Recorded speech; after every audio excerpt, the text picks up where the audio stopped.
내 목소리가 떨린다. 가슴 깊은 곳에서 찌르는 듯한 통증이 느껴졌고 참을 수 없었습니다. 나는 사용하던 숟가락을 침대 옆 책상 위에 올려두었다. 결혼 15년 동안 아이를 갖지 못했지만 우리는 함께 열심히 일했다 왔어야 했어요.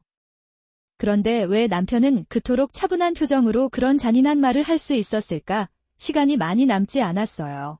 그래서 나에게는 여동생이 더 중요하다. 나와 혈연관계이기 때문이다. 남편은 손끝으로 침대를 두드리며 내 눈을 쳐다보지도 않습니다.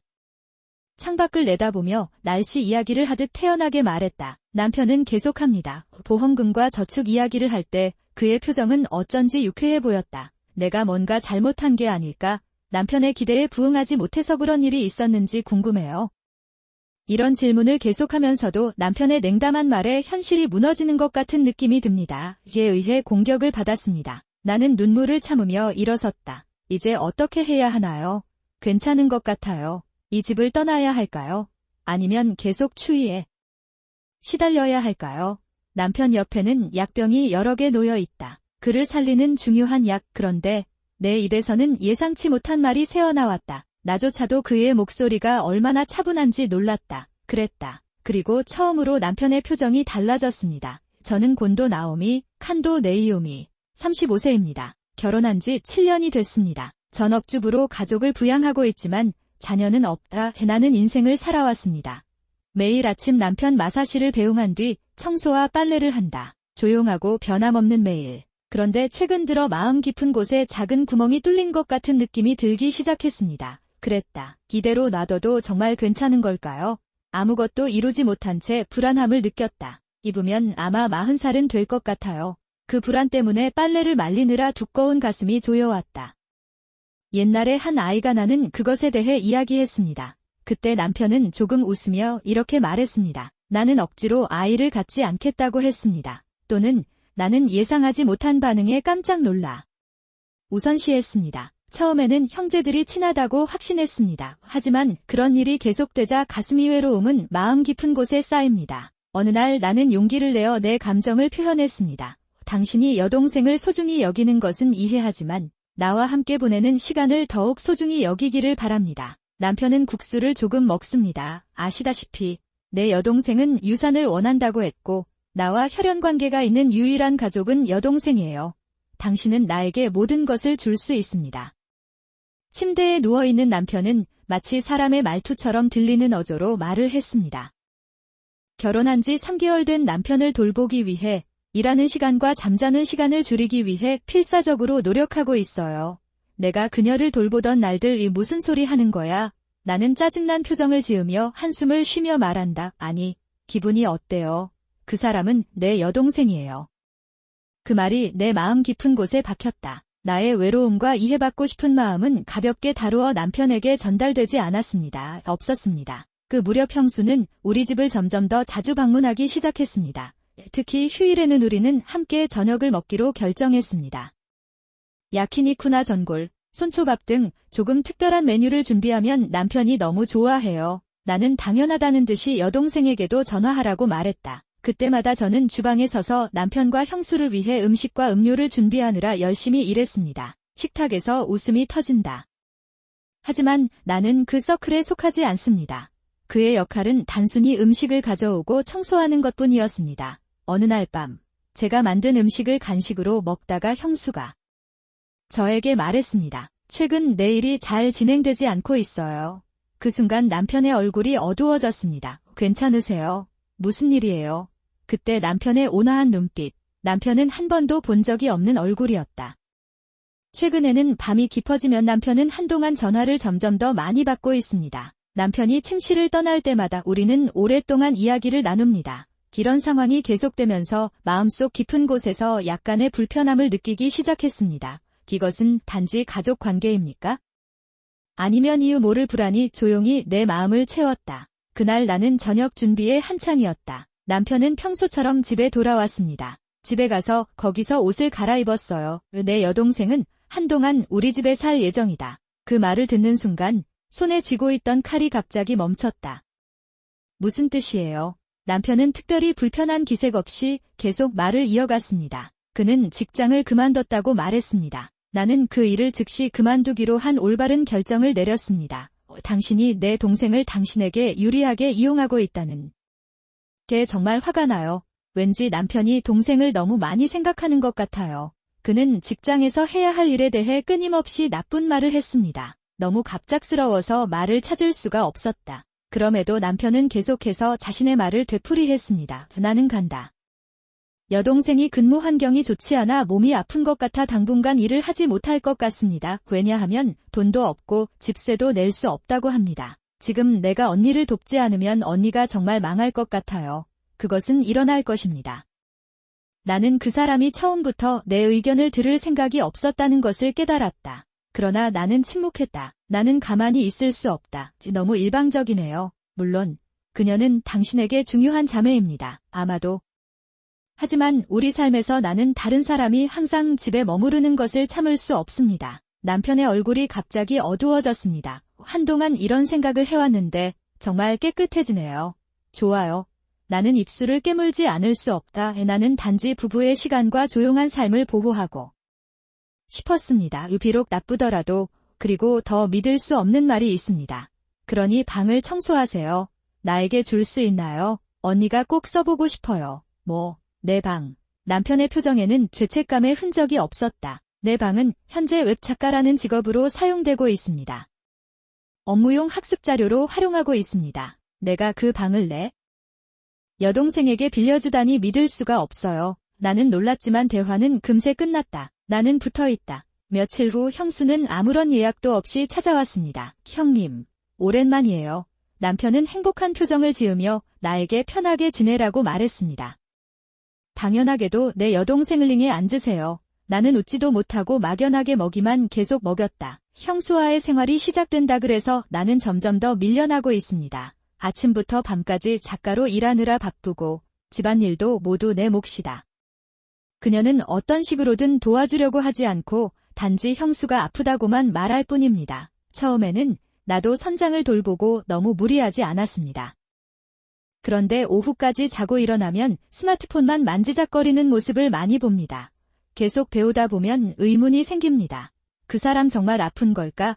형수님이 오시면서 빨래의 양이 늘어났어요. 준비되는 음식의 양도 늘어납니다. 그런데 형수는 생활비조차 내지 않습니다. 그는 아무것도 미안해하지 않는 것 같았습니다. 마감 시간 때문에 저녁 식사에 늦었는데도 형수 엘리나는 전혀 미안해하는 기색이 없었습니다. 그는 말했다. 언니, 저녁은 먹었나요? 배고파요. 먹을 것이 있나요? 나는 깜짝 놀랐다. 하지만 나는 벅찬 감정을 억누르고 담담하게 말했다. 미안. 벌써 이만큼 길어졌어 맞습니다. 바로 준비하겠습니다. 빈내의 끝에 나는 마침내 그날 밤 남편에게 말했습니다. 마치 에리나의 엄마 같은 느낌 부모님처럼 우리가 함께 살면 집안일을 좀 했으면 좋겠어요. 남편이 스마트폰을 가지고 있어요. 나는 그것을 만지작거리면서 고민하는 태도로 몇 마디 말했다. 그는 어릴 때 부모를 잃었기 때문에 버릇없기를 원할 뿐입니다. 몸이 좋지 않으니 조금만 참아주세요. 더 이상 할 수 없습니다. 내가 무슨 말을 해도 이 사람에게는 닿지 않는다. 내가 테이블에 서빙한 음식 식사를 하면서 요시마에는 남편과 즐겁게 이야기를 나눈다. 남편도 웃으며 대답한다. 나는 이 집의 가정부 같은 느낌이다. 나는 그런 입장에 있었다. 어느 날 저녁 식사를 마치고 청소를 하던 중 남편이 저에게 말했습니다. 이메일 와주는 언니 덕분에 재미있다. 가족은 결국 서로 도와야 합니다. 그 말이 이상하게 마음에 맴돌았다. 재미있나요? 나에게는 어렵다의 가족. 그럼 나는 무엇입니까? 나는 그 말을 깊이 삼켰다. 내 자리는 우리가 서로 도와야 하는 이 가족 안에 있습니다. 장소가 있나요? 나는 웃음소리가 메아리치는 리링의 한 구석에 문득 멈춰서 심호흡을 했다. 주방 조각구석에는 말없는 눈물이 소리 없이 떨어진다. 낮고 탕진된다. 남은 것에 사람의 식량과 생필품을 지불하기 위해 생계를 유지하려면 항상 연결이 필요했습니다. 돈 걱정은 결코 사라지지 않았습니다. 냉장고에 남은 음식과 세일 전단지를 보며 걱정이 되는 날들, 다음은 계속됩니다. 그날 오후에 정적을 깨뜨리는 전화벨이 요란하게 울렸다. 내가 전화를 받자 반대편에서 긴장된 목소리가 들려왔다. 남편이 쓰러졌습니다. 즉시 병원으로 오시기 바랍니다. 그 말의 순간 심장이 멈춘 것 같았다. 내 호흡은 얕아 손바닥이 차가워집니다. 나는 똑바로 생각할 수 없다. 그런데 병원에 가야 하는 순간 나는 서둘러 가방을 챙겨 재킷을 입었다. 그 순간 댄서인 에리나가 방에서 나왔다. 여전히 잠옷차림, 무표정한 눈빛 마찰. 에리나 씨, 잠시 병원에 다녀올 예정입니다. 나는 내 목소리도 울리고 있다는 것을 깨달았습니다. 무슨 일이 있었나요? 요시마이의 목소리는 약하고 졸린 듯 들렸다. 내 남편은 마사후미가 쓰러진 것 같습니다. 나는 떨리는 목소리로 말을 억지로 내뱉었다. 목이 조이는 듯한 느낌이 듭니다. 뭐야. 내 동생. 요시마이의 눈이 순간 커졌다. 내 얼굴색은 점차 창백해졌다. 알았어요. 그러나 그녀는 더 이상 아무 말도 하지 않고 조용히 그 자리에 서 있었습니다. 너랑 같이 병원에 간다고는 말 안 했어. 김아이를 집에 두고 문을 열었습니다. 그는 차가운 공기 속으로 뛰어내렸다. 발이 불안정해서 차문도 열 수가 없어요. 나는 떨고 있다. 그래도 시동을 걸고 기도하듯 악셀을 밟았습니다. 안전하게 지내시기 바랍니다. 그 말을 계속해서 마음속으로 되새기며 나는 병원으로 향했다. 급히 병원에 가보니 남편은 지친 몸으로 침대에 누워 있었습니다. 나를 치료한 의사는 나에게 혈당 수치가 매우 높다고 말했습니다. 눈과 발이 위험해요. 솔직히 오래가지 못할 수도 있어요. 그게 정확히 무슨 뜻인가요? 의사는 한숨을 쉬더니 말했다. 남편은 당뇨병이 있습니다. 나는 이렇게 높은 혈당 수치로 인해 치료를 받은 적이 없습니다. 당신이 거기에 없었다고 들었습니다. 남편이 당뇨병에 걸렸다는 소식을 그때 처음 들었습니다. 남편이 놀란 표정을 지자 눈을 가늘게 떴다. 분명히 그 사람은 알고 있었을 거야. 남편의 반응을 보고 그런 생각이 들었어요. 직장에서 건강검진을 할 때 혈당치가 높다는 말을 들은 것은 사실이지만 이 정도일 줄은 전혀 예상하지 못했습니다. 나는 그것이 일어날 것이라고 생각하지 않았습니다. 남편은 그렇게 말하면서 초점을 잃은 눈으로 천장을 바라보았습니다. 의사 말에 따르면 설탕 환자의 비뇨기 질환은 치료되지 않은 채 방치되어 다양한 합병증을 초래했습니다. 치료하지 않고 방치하면 실명, 발가락 상실, 어떤 경우에는 절단의 가능성이 있습니다. 의사의 말을 듣자 남편의 얼굴이 변했습니다. 어깨가 살짝 떨리고 입술을 깨물며 떨린다. 큰 소리로 외쳤다. 나는 그것을 좋아하지 않는다. 나는 그것을 좋아하지 않는다. 계속 이러면 내 여동생은 혼자 남게 될 거야. 자매. 남편의 말이 머릿속을 맴돕니다. 내가 여기 있는데도 그는 내가 아닌 내 동생을 먼저 걱정했다. 아내로서 이 절망적인 상황 속에서도 나는 다음 차례라는 사실을 되새긴다. 깊은 후회를 느낍니다. 한심하고 공허한 느낌이 들어 마음이 흔들리는 것 같았습니다. 그런데 무슨 이유에서인지 눈물 한 방울도 나오지 않았다. 이 시점에서 남편은 다리에 감각을 잃었습니다. 의사는 당뇨병 때문이라고 설명했다. 신경질환이 진행되고 있다는 설명을 들었습니다. 그는 또한 혈관 장애를 일으켰다고 합니다. 몇 미터도 못 걸어요.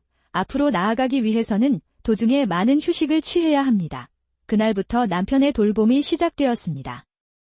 당연히 그 일을 하는 사람은 바로 나다. 의사는 차분한 목소리로 말했다. 발을 다치지 않도록 주의하시기 바랍니다. 감각이 없기 때문에 부상을 인지하지 못하고 감염이나 먹이로 이어질 수 있습니다. 의사가 병실을 떠난 후 남편은 나에게 이렇게 말했습니다. 걷기가 무서워요. 화장실까지 같이 가주세요. 알려주세요. 나는 그의 휠체어를 밀고 화장실까지 동행한다. 그럼 난 여기서 기다릴게. 나는 화장실에 갔다. 아니요. 불가능합니다. 나는 할 수 없다. 무엇? 나는 놀라서 남편을 바라보았다. 그럼 화장실은 어떻게 가나요? 남편은 너무 무서워서 바닥에 발을 디디는 것조차 힘들다고 합니다. 나를 따라 화장실로 가세요. 나는 당신이 오기를 바랍니다. 그런데 저번에도 걷고 있었으니까 이 정도 거리면 괜찮을 것 같아요. 그리고 당신은 나보다 키도 크고 무겁습니다.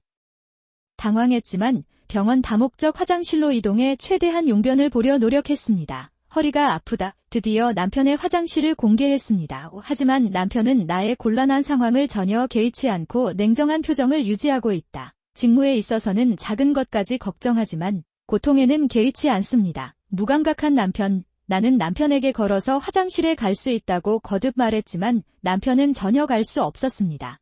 기사를 포기했어요. 결국 그는 어쩔 수 없이 기저귀로 갈아입게 된다. 나는 그것을 당연히 처리합니다. 담당했습니다. 진료 시간 동안 병원에 머물러 주시기 바랍니다. 남편에게 작은 물건으로 이용당하다 보니 몸도 마음도 지쳐갑니다. 나는 그것을 할 것이다. 그래도 그냥 참았습니다. 그러던 어느 날 면회 시간이 되어 남편의 병실에 들어서자마자 생각했습니다. 어색한 대화가 나옵니다. 남편이 간호사와 통화할 때 한 말입니다. 내 아내는 모든 일을 합니다. 저는 전업주부라서 시간이 많아요. 나는 월급으로 살고 있어요. 그 웃음이 내 마음을 관통합니다.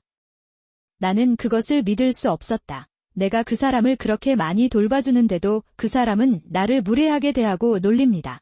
남편은 계속했습니다. 아내는 돈을 전혀 벌지 못합니다. 나 없이는 살 수 없어 들어오세요. 나를 돌보지 않으면 배지를 받게 될 것입니다. 진짜.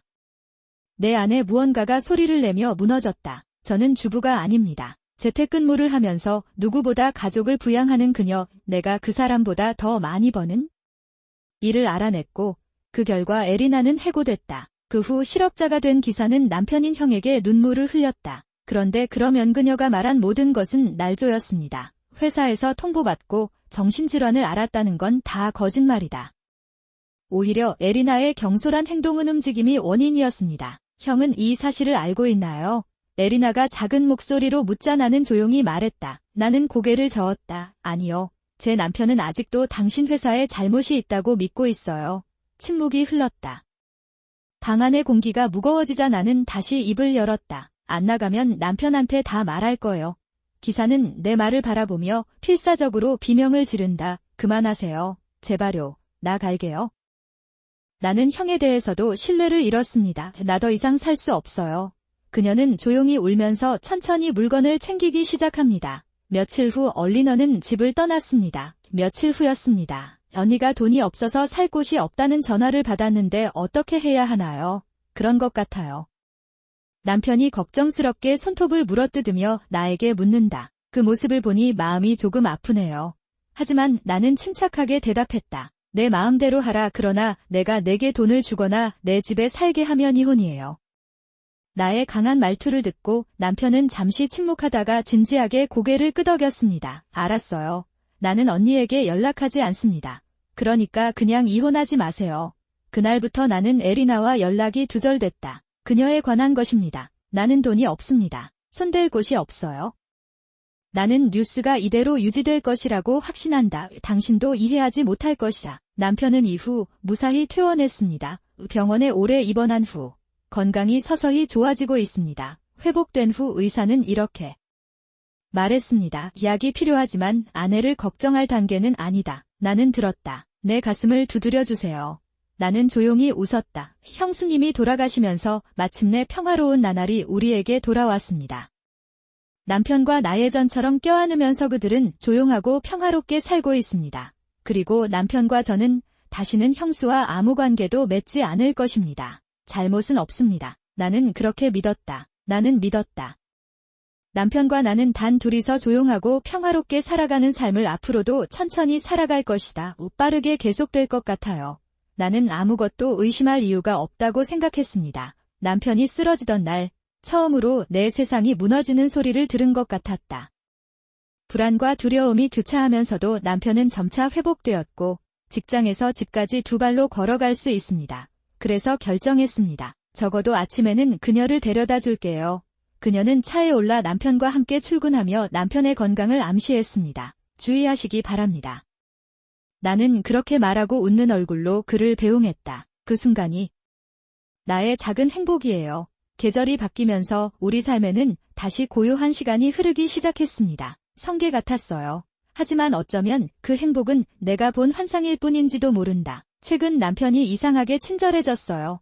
한 번도 들어본 적 없는 감사합니다. 나뭇잎. 나는 그것을 항상 반복하기 시작했습니다. 감사합니다. 나는 구원받았다. 처음에는 가슴이 점점 느껴졌다. 내가 그에게 묻자 그는 아무렇지 않게 대답했다. 그 사람은 회사 출신이에요. 하지만 그녀의 목소리는 뭔가 부자연스러웠고 그녀의 눈은 나를 바라보지도 않았다. 나는 머뭇거리며 고개를 끄덕였지만 그의 말을 믿을 수가 없었다. 저는 직장에서 이렇게 자주 전화를 받아본 적이 없습니다. 이제 일상처럼 전화벨이 울리고 있다. 야근을 해서 집에 늦게 들어오던 날 또한 증가했습니다. 저녁 시간에는 테이블에 나 혼자 앉아 있다. 1인분 된장국이 쪄지고 있어요. 볼만한 광경, 마음이 점점 차가워졌습니다. 어느 날 밤 나는 남편에게 말했습니다. 요즘 야근을 많이 해서 걱정이에요. 당신은 병에서 회복 중이므로 너무 무리하지 마십시오. 몸을 잘 관리하세요. 그는 어느 날 밤을 기다렸다가 간단히 라고 대답했습니다. 나는 반응에 감격했습니다. 내 육감이 말해주고 있어요. 내 말이 더 이상 그의 마음에 닿지 않습니다. 남편의 말을 듣자마자 나는 그의 말에서 뭔가 차갑고 날카로운 것을 느꼈다. 차가움이 천천히 가슴 깊은 곳까지 스며든다. 모든 게 너무 늦은 것 같아래다. 나는 마치 조용히 말한 것처럼 깊은 절망에 휩싸였습니다. 나는 결심했다. 눈 감는 걸 그만두자. 그리고 남편 회사 발표회가 오후 6시에 있어요.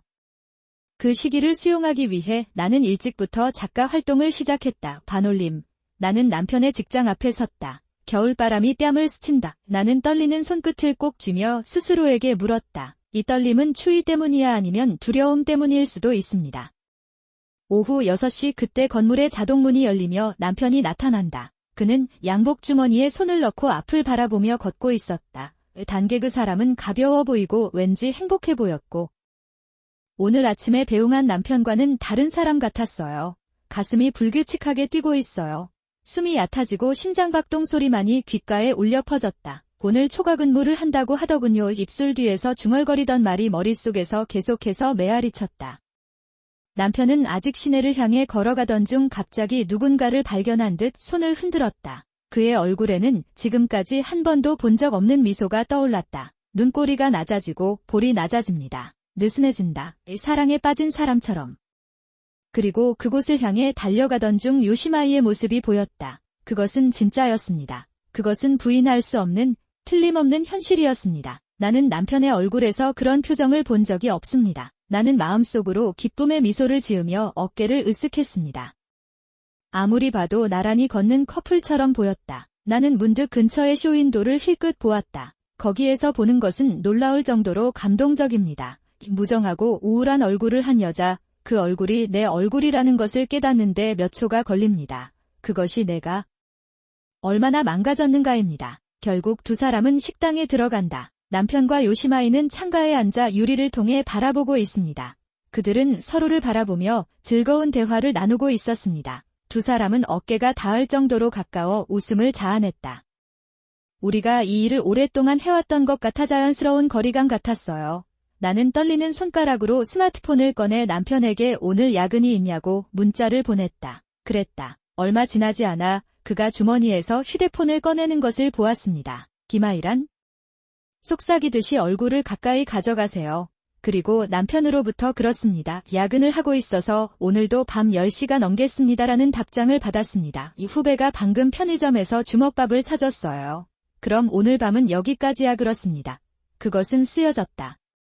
나는 화면을 바라보며 중얼거린다. 거짓말쟁이, 목이 조이는 듯한 느낌이 듭니다. 나는 눈물을 참으며 현장을 떠났다. 집에 가는 길에도 울음을 그치지 못했습니다. 입뺨에 흐르는 온기는 내가 살아있다는 유일한 증거 같아. 그런 느낌이에요. 어떻게 해야 하나요?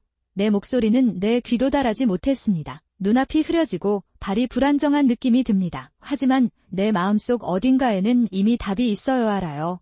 그 답을 만지는 순간 내가 변할까 두려울 뿐이었다. 나는 의심이 든다. 코어를 향한 순간 나는 움직이기 시작했다. 다음 날 나는 남편이 퇴근하고 집에 오는 길에 몰래 따라가기로 했다. 그 남편의 미소 뒤에 숨겨진 배신감을 그냥 지나칠 수 없었습니다. 노다. 그리고 그는 작가로서 열심히 일해서 벌어들인 돈의 일부를 탐정을 고용하는 데 사용합니다. 나 자신 눈으로만 볼 수 없는 현실을 확실한 증거로 알고 싶었다.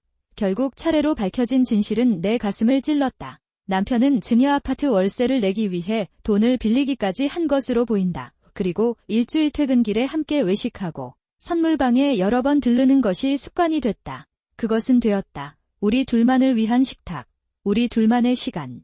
그 모든 것이 나도 모르게 쌓여가고 있다. 그것들은 서로 겹쳐져 있습니다. 점차적으로 선물 간에 더 많은 관계가 밝혀졌습니다. 그녀는 우리의 집을 나온 뒤 예전 직장에서 바람을 피웠던 남자를 만나러 갔다. 그 선물과의 관계 때문에 그 남자는 신부에게 버림받고 가족을 잃고 혼자 살게 되었습니다. 한동안 하고 있었다고 합니다. 그 선물은 망설임 없이 그런 남자에게 떨어졌다. 보기에 나는 내가 파괴한 집의 잔해 위에 조심스럽게 새 집을 지었습니다. 그녀는 돈 한 푼 없이 집을 떠났다고 합니다. 그럼에도 불구하고 그는 그때부터 그의 삶이 순탄하지 못했다고 말한다. 사람에게 먹이를 주다 혼자임에도 불구하고 우아하게 하루하루를 보내는 그녀의 모습이 보인다. 그러나 상황은 거기서 끝나지 않았습니다. 형사의 수사가 진행될수록 믿을 수 없는 사실이 밝혀진다. 남편이 출근한 평일 낮 시간, 요시모는 여러 남자들을 만나고 있었다. 소시 심지어 그가 그들 중 일부를 자신의 방으로 초대했다는 증거도 있었습니다. 형사는 절제된 어조로 말했다. 아마도 그 남자 외에 한 명 이상의 사람과 관계를 갖고 있을 것입니다. 있는 것 같습니다. 그 말에 등골이 서늘해졌습니다. 사람들은 얼마나 탐욕스럽습니까? 사람의 마음을 어디까지 짓밟을 수 있는가? 그러던 어느 날 밤, 나는 남편을 따라 요시히로의 아파트에 몰래 들어갔습니다. 현관문에 귀를 대니 두 사람의 웃음소리가 선명하게 들렸다. 내가 그에게 몇 번 감사를 표하자 그는 완전히 관심을 갖게 되었습니다. 왜냐하면 나는 더 이상 조심하지 않기 때문이다. 쉽다면 괜찮습니다. 내가 돈을 빌려 지원하고 있는데도 당신은 그걸 깨닫지도 못해요. 남편의 오랜 목소리가 조용한 밤을 꿰뚫었다. 선물의 목소리가 계속됩니다. 그 자신은 아마도 그것을 전혀 눈치채지 못할 것입니다. 언니의 저축이 줄어들고 있어요. 글쎄, 기분이 너무 안 좋아. 그 후 우리 둘 다 크게 웃었습니다. 나는 그를 사랑한 적이 없다. 내가 당신을 아껴도 불평하지 않을 것 같아서 그냥 당신과 결혼했어요. 내 여동생, 당신은 최고입니다. 그것은 무엇입니까? 그 말을 듣는 순간 내 안에 무언가가 불타오르기 시작했습니다. 손이 떨리는 동안자 스마트폰을 열어 온라인 뱅킹을 확인해 봤습니다. 선물에서 말했듯이 내 저축이 줄어들고 있습니다. 내 통장에는 모두 동일한 비밀번호가 있습니다. 통일됐어요. 그는 나와 남편의 공동은행 계좌를 포함하여 내 저축을 무료로 이용할 수 있습니다. 다카그는 나에게 내 돈을 선물로 주는데 아무런 문제가 없었습니다. 그녀는 남편에게 배신당했습니다. 사랑, 신뢰, 삶, 모든 것이 속였습니다. 그리고 나의 소중한 돈마저도 그 두 사람을 위해 허락 없이 사용되고 있습니다. 분노 그런 말만으로는 부족합니다. 나는 슬픔을 감당할 수 없습니다. 남편에 대한 마지막 남은 감정마저도 소진나는 그 말에 화가 났지만 조용히 춤을 추러 갔다. 이것은 다릅니다. 나는 침착하다. 그 말에 요시마이는 고개를 저었다. 그건 거짓말이에요. 게다가 형이 널 용서할 리도 없어. 나는 목소리를 낮추며 말한다. 저는 남편의 허락을 받았습니다. 직접 들어보세요. 나는 녹음기를 꺼냈다. 그리고 그것을 재생합니다. 남편의 목소리가 나옵니다. 당신은 유일한 가족입니다. 나는 더 이상 내 여동생을 돌보지 않습니다. 약속해요. 나는 당신을 사랑하기 때문에 이제 내 여동생을 집에서 쫓아낼 수 있습니다. 요시마이의 얼굴에서 피가 뽑힙니다. 그건 거짓말이에요. 이것은 모두 거짓말입니다. 나는 당신의 유일한 가족입니다. 형은 나 없이는 못 살아 그래야 합니다. 우선 나는 아프다. 그 말에 나는 깊은 한숨을 쉬었다. 그리고 최대한 침착하게 된 서인 에리나에게 말을 걸었다. 에리나, 이 사진 좀 보세요. 이게 뭔지 아시죠? 그렇게 말하면서 나는 그녀 앞에 사진 한 장을 내밀었다. 에리나는 그것을 본 순간 눈이 휘둥그레지고 입이 떨렸다. 이 사진은 왜 가지고 있는 걸까요? 그것은 나를 따뜻하게 만든다. 아, 드디어 내 마음이 너에게 닿았나 봐 그래야 해요. 그것이 내가 생각하고 싶었던 것입니다. 하지만 시간이 지날수록 깨닫기 시작합니다. 그 말에는 따뜻함이 없습니다. 몸매를 유지하기 위해 입술만 사용하는 것처럼 나에게는 뭔가 공허함이 있다. 이 무엇? 그런 힌트가 있었습니다. 사랑이 없는 감사는 너무나 외로울 것입니다. 뭔가 있었는지 궁금해요. 소리 없이 가슴이 아프다. 내 진심을 숨기려는 듯 그냥 말만 흩뿌리는 것 같은 묘한 기분이 날로 커져갔다. 그리고 나의 불안은 혁신에 더 가까워졌습니다. 남편의 스마트폰이 점점 더 커지고 있어요. 그런 일이 일어났습니다. 그럴 때마다 그는 조용히 스마트폰을 들고 발코니로 나가 오랜 시간을 보냈다. 나는 누군가와 계속 이야기를 나눴다. 누구에게서 나는 내가 제로 변했다는 것을 분명히 느꼈습니다. 아무것도 남지 않았습니다. 나는 결코 당신을 용서하지 않을 것입니다. 나는 나 자신에게 조용히 속삭였다. 가슴속 깊은 곳에서 소용돌이치는 분노와 후회를 억누르려고 노력한다. 심호흡을 해보세요. 손바닥에 땀이 납니다. 그리고 나는 강제로 현관문을 열었다. 문이 열리는 소리와 동시에 두 눈이 거실에서 튀어나왔다. 남편이랑 그리고 선물 은하를 본 순간 그의 얼굴이 창백해졌다. 이 봐서는 안 될 내용 같으니 본 것 같은 얼굴. 죄책감인가, 두려움인가, 하지만 그에 비해 선물은 만들기가 쉽습니다. 그는 얼굴에 큰 미소를 짓고 있다. 그는 나를 내려다보며 콧방귀를 끼며 말했다. 자, 패자가 왔습니다. 그 말 한마디에 온몸으로 끓어오르는 분노를 느끼면서 하지만 나는 천천히 조용히 입을 열었다. 오른쪽. 그럼 패자가 누구인지 알아봅시다. 그것이 내가 말한 것입니다. 나는 조용히 들고 있던 봉투를 펼쳤다. 안쪽에서 나온 것은 기부 현장 사진이었다. 이전 직장의 남자와의 친밀한 관계부 사진. 그리고 그것이 전부가 아니었습니다. 낯선 사람들과 다정하게 팔짱을 끼고 이 아파트에 들어서자 남편 앞에 사진이 하나씩 나타났다. 나는 떠났다. 바스락거리는 소리를 내며 바닥에 진실이 펼쳐집니다. 갑자기 요시기의 얼굴에 그 편안한 느낌이 떠올랐다. 찢어졌습니다. 여기요. 뭐 하세요? 요시히로는 서둘러 사진을 집어들었지만 동시에 나는 남편에게 말한다. 언니는 건강이 좋지 않아 직장을 그만뒀다고 했는데 사실은 바람을 피웠어요. 저는 발각되어 회사에서 해고되었습니다. 능력 있는 남자 직원과의 관계로 인해 더 이상 회사에서 일할 수 없게 되었습니다. 남편의 얼굴이 얼어붙었습니다. 떨리는 손으로 사진을 집어들고 눈을 뜬다. 여기가 이 아파트 앞 아닌가요? 나는 최근에야 그것을 알아차렸다. 더 이상 중요하지 않았다. 몇 주 후, 형사의 수사 최종 결과가 나에게 도착했다. 이에 따르면 선물은 한때 불륜이었다. 분명히 그녀와 관계를 맺고 있던 남자의 아내가 공식적으로 차량을 청구했습니다. 그러나 그녀의 남편과 후원자 모두 빚을 지고 있었고 청구서를 갚을 가능성이 전혀 없었습니다. 그러다 나에게 선물이 왔다. 제발 조금만 있으면 충분합니다. 도와주세요. 더 이상 돈이 없습니다. 나는 그 애원하는 눈 속에 있는 낯선 사람에 대해 전혀 동정심을 느끼지 않습니다. 차갑고 명확하게 대답하세요. 나는 당신에게 줄 것이 아무것도 남지 않았습니다. 나는 그렇게 말하고 조용히 문을 닫았다. 드디어 정말 자유로워진 것 같은 느낌이 들었습니다. 이제부터는 나만의 시간을 가지겠습니다. 저는 이 용도로 사용하겠습니다. 과거에 얽매이지 말고 앞을 똑바로 바라보세요. 이혼이 확정되는 순간 나는 조용히 눈을 감고 심호흡을 했다. 가슴속 깊은 곳에서 팽팽하게 팽팽했던 썩은 생각이 드디어 소리와 함께 풀리는 것 같았다. 나는 그것을 느꼈다. 우리는 드디어 길고 어두운 터널을 빠져나왔습니다. 내 마음속에는 약간의 외로움이 있지만 확신해요 해방감이 있었어요.